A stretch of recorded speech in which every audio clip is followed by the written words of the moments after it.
গরম গরম fried rice রান্না করেছি শিরিম দিয়ে।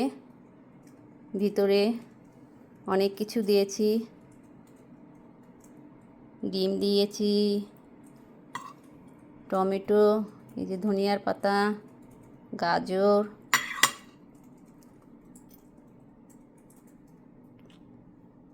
অনেকগুলো লেখা তুলতে হবে। এখন দুপুরে ঝটপট ফ্রাইড রাইস রান্না করে ছোটো পুত্র আর আমি খাবো।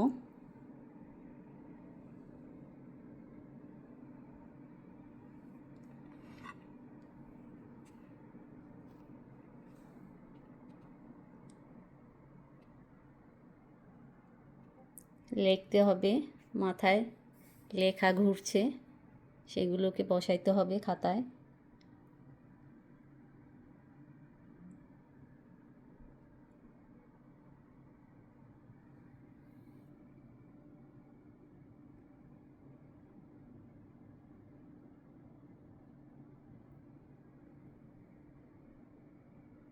সাগরের বড় বড় চিংড়ি মাছ, প্রশান্ত মহাসাগরের চিংড়ি মাছ দিয়ে ফ্রাইড রাইস রান্না করা হলো খাওয়ার জন্য। এখন খেয়ে দেখি কেমন হয়েছে।